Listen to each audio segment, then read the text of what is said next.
पिनराई विजयन केरल में पीछे चल रहे हैं और हिमंता बिस्वा शर्मा जिन लोगों को पीछे चल रहे हैं, जिन लोगों को उधर स्टालिन पीछे चल रहे हैं। हिमंता बिस्वा शर्मा अपनी सीट से पीछे चल रहे हैं, यह भी एक अपडेट है। और पिनराई विजयन केरल में पीछे चल रहे हैं। हालांकि दोनों की पार्टियां अपने अपने राज्य में चुनाव में बड़ी बढ़त बना रही हैं। केरलम में विजयन और माफ करिए, वहां एलडीएफ पीछे है, माफ करिए, पिनराई विजयन पीछे है तो उनकी पार्टी भी वहां पीछे है एलडीएफ में। ये देखिए 42 पर, यूडीएफ 96 पर। जबकि हिमंता बिस्वा शर्मा के लिए ये शौक होगा क्योंकि उनकी पार्टी बीजेपी असम में बहुत बड़ी लीड बनाए हुए है। दर्शकों को जरा ये भी बता दूं, आज कुछ जगह असेंबली बाई इलेक्शंस के भी रिजल्ट आ रहे हैं, वो भी काउंटिंग चल रही है। जैसे गुजरात की एक सीट है उमरेठ, यहां पर बीजेपी आगे चल रही है। कर्नाटक में बागलकोट से कांग्रेस आगे चल रही है। कर्नाटक में ही एक और सीट है देवनागरी साउथ, यहां से बीजेपी आगे चल रही है। बारामती महाराष्ट्र में सुनेत्रा पवार आगे चल रही हैं। महाराष्ट्र में राथुरी से बीजेपी आगे चल रही है। और इसके अलावा नागालैंड और त्रिपुरा का ट्रेंड अभी नहीं आया, यहां भी अभी बाई इलेक्शन के रिजल्ट आज आ रहे हैं, काउंटिंग चल रही है। सुकेश, आप कुछ कह रहे हैं? नहीं, मैं ये कह रहा हूं कि बहुत सारे लोगों को अब चूंकि करीब करीब 1 घंटे 50 मिनट की काउंटिंग हो चुकी है और बहुत सारे लोगों को ये शिकायत होती है कि टीवी चैनल जो है वो किसी को आगे बता देते हैं, किसी को पीछे हटा देते हैं, ये अपने हिसाब से करते हैं। उनके लिए बता दूं, हमारे स्क्रीन पे जो आप देख रहे हैं 149 पे बीजेपी आगे है, 120 पे टीएमसी आगे है। लेकिन जो ऑफिशियल जो इलेक्शन कमीशन का अभी लेटेस्ट फिगर है वो बता देना जरूरी है। 11 सीटों पे बीजेपी आगे चल रही है। सुकेश, अब 14 हो गए। अच्छा, मैंने अभी शायद थोड़ी देर पहले खोला था जब 14 बीजेपी, 3 कांग्रेस और ये 14 तृणमूल कांग्रेस। हाँ, तृणमूल कांग्रेस। 14 11 और बीजेपी 2 था, अब 14 और 3। तो इलेक्शन कमीशन का जो अपना वेबसाइट है उसके हिसाब से बीजेपी ने अच्छी बढ़त बना ली है। और जो मेरी जानकारी है, इलेक्शन कमीशन की जो साइट है उस पे भवानीपुर में ममता बनर्जी पीछे चल रही है। और यही अपडेट सुकेश हमारी स्क्रीन पर भी चल रही है। 4 राज्यों के चुनाव में चारों राज्यों के मुख्यमंत्री अपनी अपनी सीट से पीछे हो गए हैं। ये है, देखिए चुनाव, ये है जनादेश। तमिलनाडु में एमके स्टालिन पीछे, केरल में विजयन पीछे चल रहे हैं, असम से हिमंता बिस्वा शर्मा पीछे चल रहे हैं और पश्चिम बंगाल में ममता बनर्जी पीछे चल रही है। जिनके कंधों पर अपनी पार्टी जिताने की जिम्मेदारी होती है, जिनके कंधों पर अपनी अपनी पार्टी जिताने की जिम्मेदारी। पश्चिम बंगाल में ममता बनर्जी पीछे है तो वो समझ आ सकता है क्योंकि टीएमसी ये चुनाव फिलहाल हारती हुई दिख रही है। उसी तरह से अगर केरल में विजयन पीछे चल रहे हैं, समझ में आ सकता है क्योंकि उनकी पार्टी वहां पीछे चल रही है। तमिलनाडु में स्टालिन का पीछे होना भी समझ में आता है, उनकी पार्टी वहां पीछे चल रही है। लेकिन असम में हिमंता बिस्वा शर्मा का पीछे होना समझ इसलिए नहीं आता क्योंकि उनकी पार्टी वहां प्रचंड बहुमत की तरफ बढ़ रही है बीजेपी। माना कि ट्रेंड जो है वो आरक्षित था उत्तराखंड के लिए कि वहां सीएम हार जाते हैं। हाँ। अब इस बार देखिए जरा, पिछली बार हारी थी नंदीग्राम से। नहीं, ये हर बार होता रहा। हरीश रावत हार गए, जब वो सीएम थे। धामी हार गए, निशंक हार गए थे, खंडूरी हार गए थे।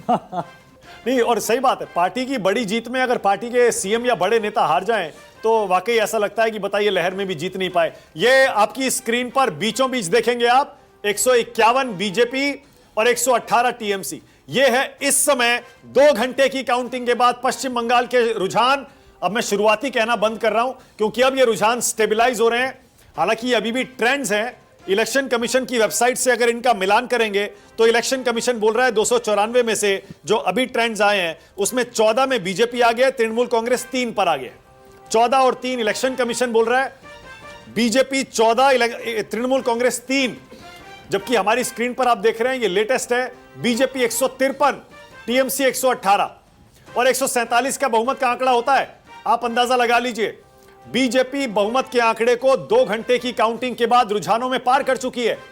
153 सीटों के साथ रुझानों में बीजेपी की सरकार पश्चिम बंगाल में बनती हुई दिख रही है। जो इलेक्शन पश्चिम बंगाल में अगर बीजेपी की सरकार इस बार बन जाती है तो जरा सोचिए, बंगाल ही नहीं बल्कि पूरे देश के लिए क्या राजनीतिक संदेश होगा। बीजेपी कैसे अब उत्तर प्रदेश के चुनाव से पहले यूपी ही नहीं पूरे देश में इस जीत को भुनाएगी और यह बताएगी कैसे नरेंद्र मोदी के नेतृत्व में बीजेपी के सामने उसे टक्कर देने वाला कोई नहीं है। सुकेश क्या करें? मैं सिर्फ बंगाल की जानकारी दे रहा हूं कि अभी जो इलेक्शन कमीशन के हिसाब से जो सीटें हैं उसमें अगर वोट शेयर देखा जाए तो बीजेपी को 47% अभी जिन सीटों पे वो आगे चल रही है 47% वोट है। अगर ये कंटिन्यू रहता है फिर तो ये बड़ी जीत हो सकती है। बिल्कुल 47%।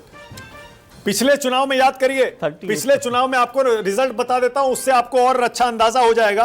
पिछले चुनाव में टीएमसी को मिला था 48.5%, 48.5%, और सीटें मिली थी 213। बीजेपी को वोट मिला था 38.5%, 38.5%, 38.5%, और सीटें मिली थी भाजपा को 77। इस बार खेल पलट रहा है, बीजेपी को 48% मिल रहा है, 48%। यानी इसका मतलब टीएमसी का वोट आ जाएगा बीजेपी वाले पिछले आंकड़े पर 38 के आसपास। अभी तक जो रुझान है उसके मुताबिक अब बीजेपी 161 हो गई, बीजेपी 161, 161 सीटों पर बीजेपी पश्चिम बंगाल में आ गए, टीएमसी 111।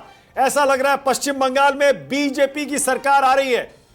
2 घंटे की गिनती के बाद, ईवीएम के वोट और पोस्टल बैलेट के वोट मिलाने के बाद 48% वोट के साथ बीजेपी फिलहाल 161 सीटों पर आगे चल रही है, और टीएमसी 111, 274 सीटों के रुझान है ये।